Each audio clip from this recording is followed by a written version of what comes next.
Inna salasa.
Bagus.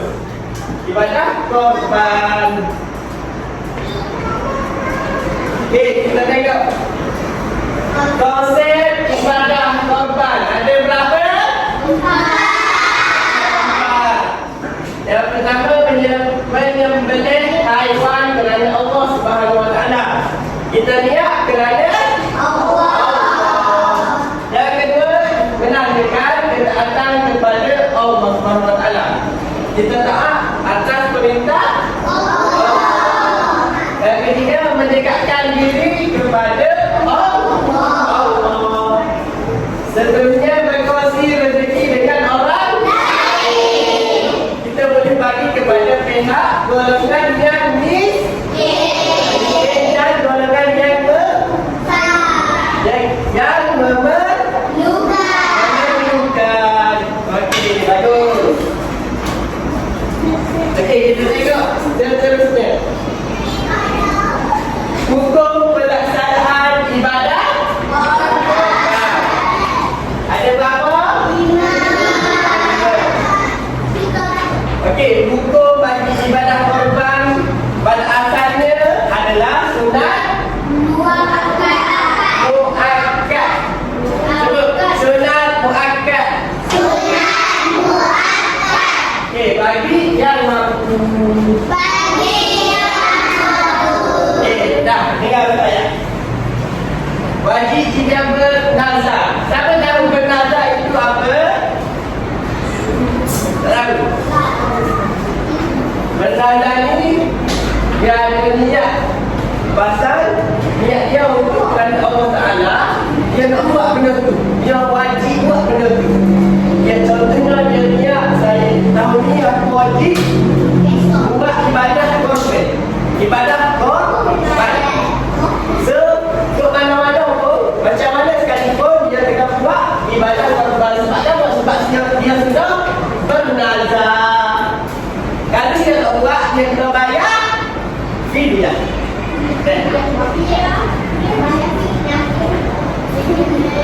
Fidyah tu baca bagi dia bayar, maksudnya bagi kepada pihak orang yang memerlukan.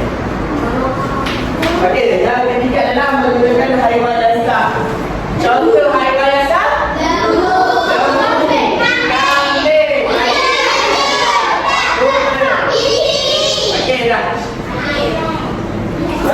Haiwan yang sah ni ada antara lembu, kambing, dan sebelum nak sembelih haiwan tu, kita kena baca kepada Allah Subhanahu Wa Taala, kita nak korban haiwan tersebut.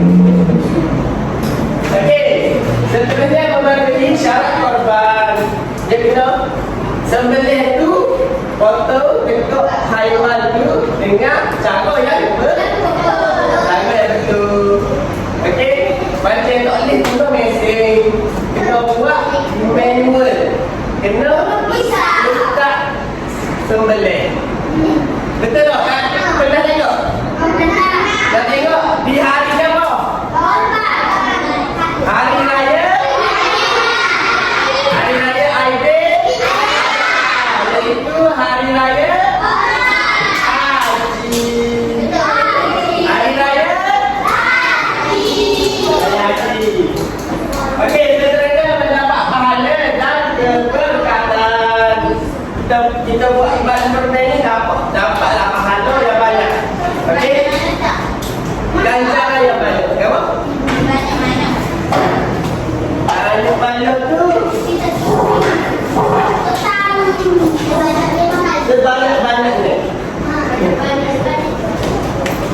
kita bagi kepada pihak yang memerlukan dan pihak golongan yang miskin. So, dia orang makan, dia orang kenyang, sebanyak itulah kita dapat apa? Okey. Baik, seterusnya adalah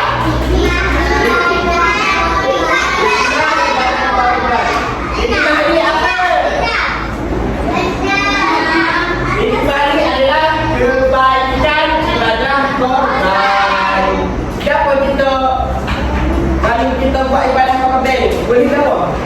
Yang pertama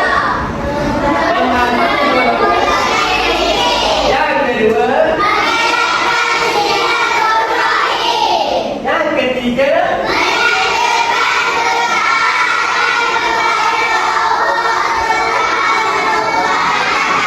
okey, yang keempat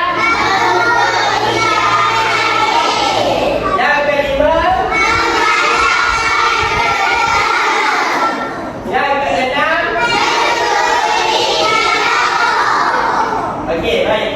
yang pertama adalah membantu golongan miskin ni. Apabila kita sudah sembelih haiwan, satu contohnya, satu lembu tu dia bahagi kepada 7 bahagian. Sebab lembu ni besar, dia bagi 7 bahagian ni maknanya 7 orang. So 7 orang bagi 7 orang ni contohnya. Lembu tu harga 3,000. Duit 3,000 tu bagi dengan 7 orang. Contohnya umur Haji Mawuk bagi dengan adik-adik 3. Jadi bagi dengan mak dalam, mak dalam. Pernah ni? Betul tak? Okey. Kita boleh apabila sembelih lembu tu, kita boleh bagi kepada pihak memerlukan dengan golongan yang miskin. Dia tak ada pakai ni. So kita boleh bagi. Dan cuma menggerakkan silaturahim ni maknanya gerak silaturahim antara komuniti masyarakat. Betul tak? Orang kampung mari tu. Orang kampung mari tu. Betul tak? Ramai tak? Ramai tak? Di tempat sembelih hari Raja Haji ramai tak? Ramai. Dah diam. Dan kita tak menandakan anak kita tak pada Allah membuat sebab hati menggalakkan kerjasama antara masyarakat untuk mensyukuri nikmat Allah.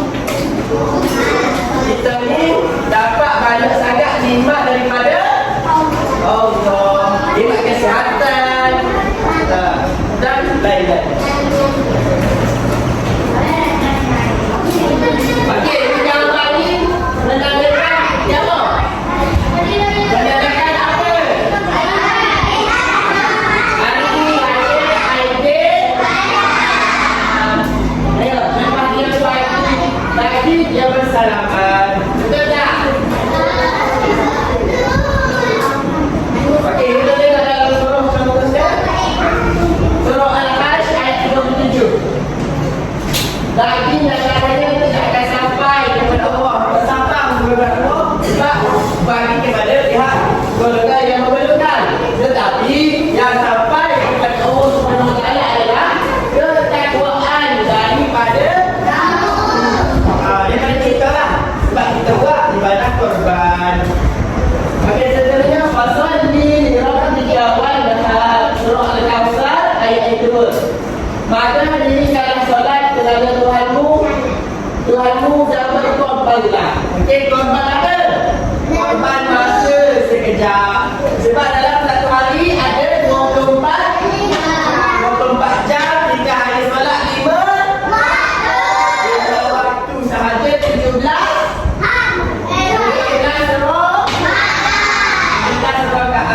banyak ke sikit?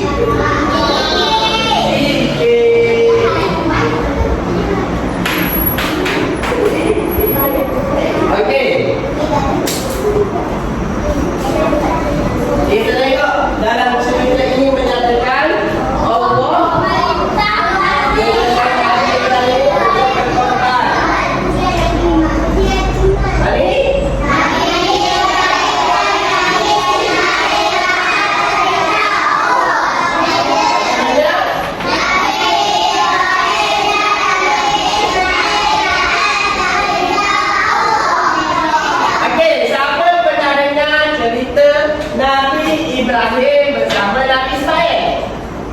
Okey, bagus. Nabi Ibrahim ni adalah anak kepada Nabi Ismail. Nabi Ibrahim ni ada dua isteri. Yang pertama adalah bernama Sarah. Yang kedua adalah Hajar.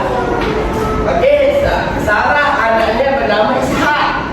Hajar anaknya bernama Ismail. Nabi Ismail. Okey, pada suatu hari kita cerita sikit. Boleh tak? Boleh. Pada suatu hari Nabi Ibrahim ni dia tidur. Lepas tu dia bermimpi Nabi Ibrahim menyembelih Nabi Ismail. Bermimpi. Tapi mimpi Nabi itu adalah mukjizat. Yang mana kata adalah perintah Allah Subhanahu Wa Taala. So kena ikut. Dia apabila mendapat perintah tersebut, dia juga merasa sedih sebab kena sembelih anaknya sendiri. Betul tak? Okey, dengar Ustaz ni tak? Dia sembelih anaknya sendiri. Lepas tu dia pun bagi tahulah kepada anaknya, iaitu Nabi Ismail, bahawanya dia dapat mimpi dia kena sembelih Nabi Ismail. Lepas tu Nabi Ismail pun menjawab sebab ayah dia kan bagi tahu sebab dia dapat mimpi itu atas perintah Allah. So Nabi Ismail buat macam mana? Nabi Ismail tidak melawan sedikit pun dan suruh ayahnya taat atas perintah Allah itu. Okey, bermaksud Nabi Ibrahim mendapat ujian iman dan Nabi Ismail mendapat ujian redha. Dia redha. So kedua-duanya taat kepada perintah Allah Subhanahu Wa Taala.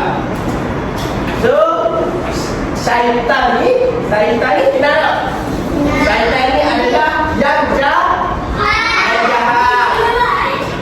Okey, yang jahat ni dia mencuba menghasut Nabi Ibrahim dan Nabi Ismail, maksud agar melanggar perintah Allah.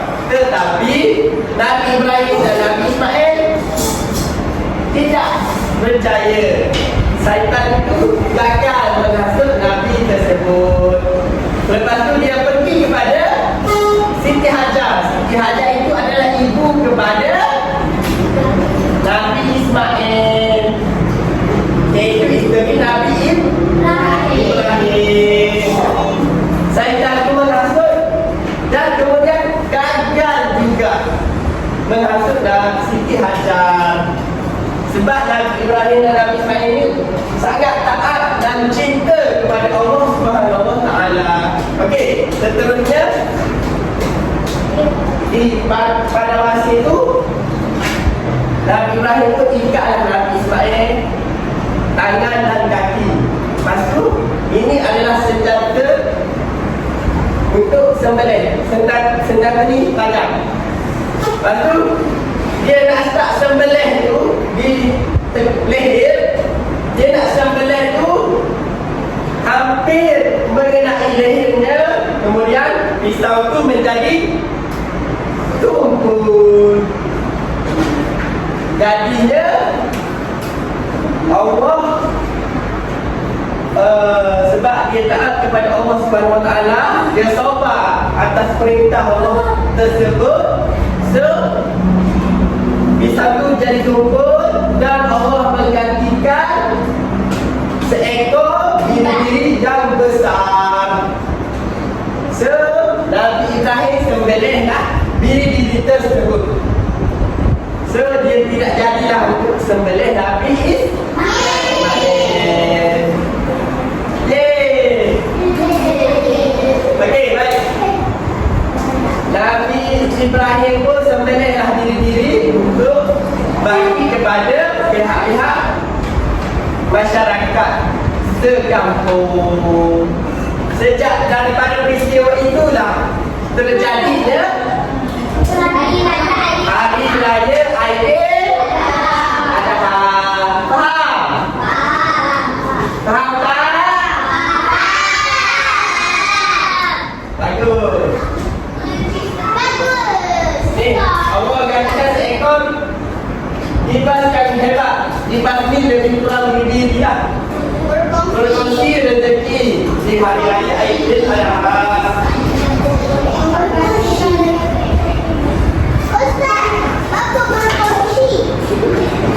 Berkongsi rezeki. Oh, lain. Dia kena berkongsi. Okey, diam. Okey, diam semua. Okey, baik. Soalan daripada Ustaz. Okey, korban dilakukan untuk mendekatkan diri kepada Allah Subhanahu Wa Taala. Betul atau salah? Betul. Angkat yang betul. Okey, bagus. Turun tangan. Jawapannya adalah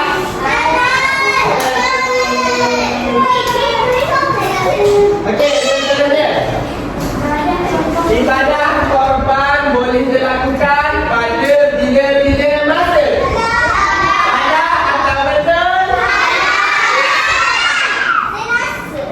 Okey, jawapannya adalah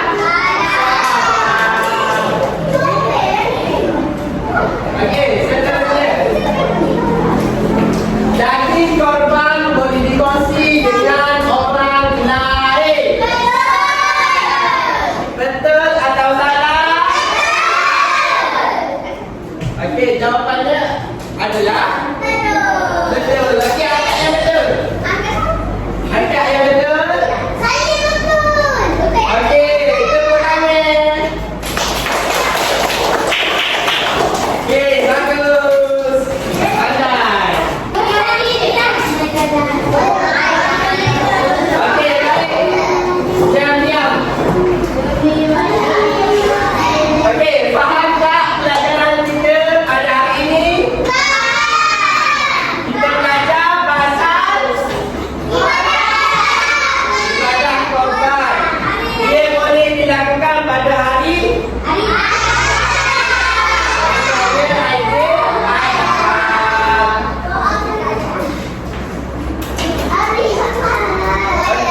okey, doa penutup, kita doa sama-sama. Okey, tanda tangan. Okey, kita start. Bismillahirrahmanirrahim.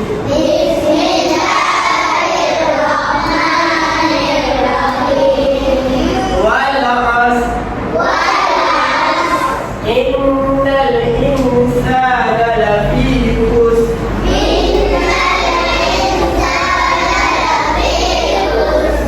إلا الذين آمنوا وعملوا الصالحات وتواصوا بالحق وتواصوا بالصبر.